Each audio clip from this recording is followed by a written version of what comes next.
और चलिए बात करते हैं समाजवादी पार्टी की।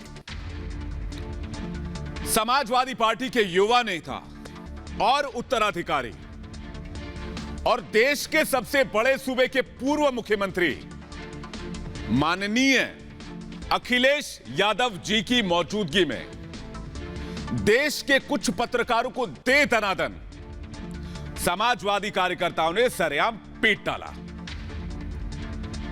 हालांकि पत्रकारों का कहना है कि उनका सवाल अखिलेश यादव को पसंद नहीं आया। तो अखिलेश जी एक बात बताइए, एक सवाल पसंद ना आने पर पत्रकारों से आपके कार्यकर्ता मारपीट पर उतर आएंगे? अगर खुदा न खास्ते आपकी सरकार 5 साल के लिए कभी आ गई तो फिर तो आप तो पत्रकारों का कचूमर ही निकलवा देंगे। या पत्रकारों का ही क्यों, फिर तो किसी के भी सवाल पूछने वालों की तो कोई खैर ही नहीं बचेगी। वैसे सवालों से सहमति और असहमति राजनीति में आम बात है।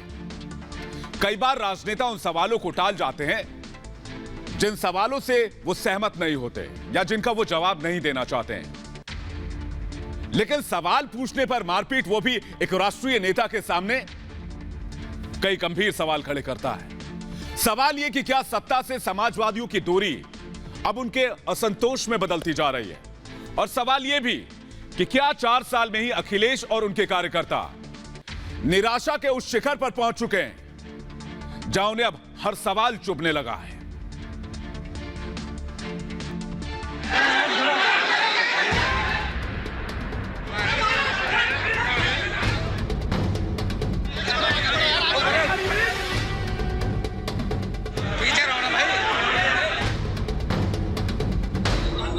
कहते हैं राजनीतिक संस्कार कभी पीछा नहीं छोड़ते, चाहे राजनेता सत्ता में हो या विपक्ष में। मुरादाबाद के एक होटल की तस्वीरें उस पुरानी अवधारणा की तस्दीक करती हैं कि रस्सी जल गई लेकिन ऐठन नहीं गई। सत्ता में रहते हुए तो समाजवादी पार्टी के कार्यकर्ता कानून के लिए सिरदर्द तो थे ही, विपक्ष में बैठने के बावजूद भी उनकी गुंडागर्दी में कोई कमी नहीं आई है। सत्ता में रहते हुए आम लोग शिकार हुआ करते थे, अब विपक्ष में बैठे होने के बाद यूपी के पत्रकार निशाने पर हैं।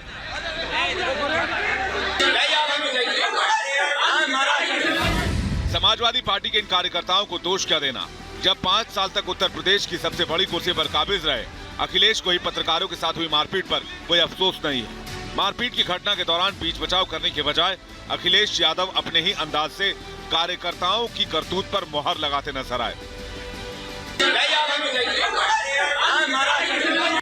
दरअसल 2022 यानी अगले साल होने वाले विधानसभा चुनाव के लिए अखिलेश यादव ने ये प्रेस कॉन्फ्रेंस बुलाई थी, जिसे लेकर कुछ पत्रकारों को ये भ्रम हो गया था कि वो खुलकर समाजवादी पार्टी के युवा नेता से सवाल पूछ सकते हैं। उन्हें क्या पता था पत्रकारिता के बुनियादी उसूलों का ख्याल रखना उन पर भारी पड़ जाएगा।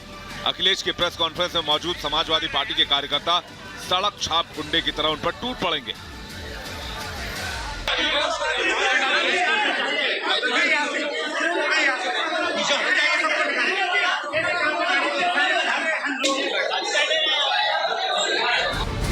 दरअसल प्रेस कॉन्फ्रेंस में अखिलेश और उनके समर्थकों को कुछ पत्रकारों के तीखे सवाल चुभ गए, जिसके बाद अखिलेश की मौजूदगी में कुछ पत्रकारों के साथ तब तक मारपीट की गई जब तक वो बेदम नहीं हो गए, जिनमें फरीद शमसी नाम के टीवी पत्रकार भी शामिल थे, जो अपने साथ हुई मारपीट और बदसलूकी के बाद समझ ही नहीं पाए कि आखिर उनका गुनाह क्या था।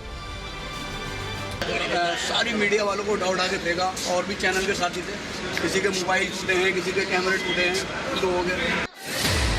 मुरादाबाद के इस मंजर को देखने के बाद कई लोगों की आंखों के सामने समाजवादी पार्टी का वो शासन गुजर गया, जब समाजवादी पार्टी का हर एक कार्यकर्ता खुद को कानून के ऊपर समझता था। लेकिन विपक्ष में बैठे होने के बावजूद समाजवादी पार्टी के कार्यकर्ताओं का वो पुराना अंदाज बदला नहीं है, जो आम लोगों के साथ राजनीतिक दलों को भी चुभ गया, जिन्होंने एक स्वर में लोकतंत्र के चौथे स्तंभ पर हुए हिंसक हमले की कड़ी निंदा की है। इनका पुराना चरित्र फिर से उजागर हो गया, जनता के बीच में आ गया, और जो जनता भूल रही थी उस गुंडाराज को मुरादाबाद की घटना ने इनके काले कारनामों को जनता के सामने ला दिया है। और इनका ये पुराना चरित्र है, इनके लिए कोई नई बात नहीं है। उनके इन्हीं काले कारनामों के चलते उत्तर प्रदेश की जनता ने उनको खारिज किया। पूरा प्रदेश देख रहा है, और इसीलिए आज वो हाशिए पर ये फ्रस्ट्रेशन भी है कि जिस बात के लिए आप जाने जाते थे जो बच्चे कहते थे, अगर टोपी वाला देख लिया तो बच्चे जो कहते थे आपको, जो माननीय मुख्यमंत्री ने कहा है, वही तो प्रवृत्ति आप दिखा रहे हैं आज मीडिया के सामने। मौकाए वारदात पर अपनी कार्यकर्ताओं और समर्थकों की गुंडागर्दी को चुपचाप देखने वाले अखिलेश ने विवाद बढ़ने पर चुप्पी तोड़ी, लेकिन पूरी घटना पर अफसोस जताने या माफी मांगने के बजाय अखिलेश ने बड़ी बेशर्मी से पीटे गए पत्रकारों को राजनीतिक कार्यकर्ता करार दे दिया। जिस तरह की तैयारी थी वो हमला हम पर होने के लिए था। ये पत्रकार जरूर रहे होंगे, लेकिन इनका इतिहास बताता है और सरकार का जो इनके साथ है वो ये बता रहा है कि हमला सीधा सीधा कहीं ना कहीं अपमानित कर दो, इसलिए हमला था। एक बात तो साफ हो गई है कि साल 2014 के बाद से ही मीडिया की आजादी खतरे में होने की दुहाई देने वाले अखिलेश यादव को खुद मीडिया के सवाल पसंद नहीं है। ऐसा करने वाले पत्रकारों को बीजेपी का कार्यकर्ता साबित करने में जुट जाते हैं, लेकिन वो एक बात भूल गए हैं कि चुनाव की आहट के बीच यूपी की जनता भी समाजवादी पार्टी के कार्यकर्ताओं की गवाह बन रही है, जो बूथ तक पहुंचने पर भी ऐसी घटनाओं को एक बार याद कर लेती है। Bureau report, Republic Bharat.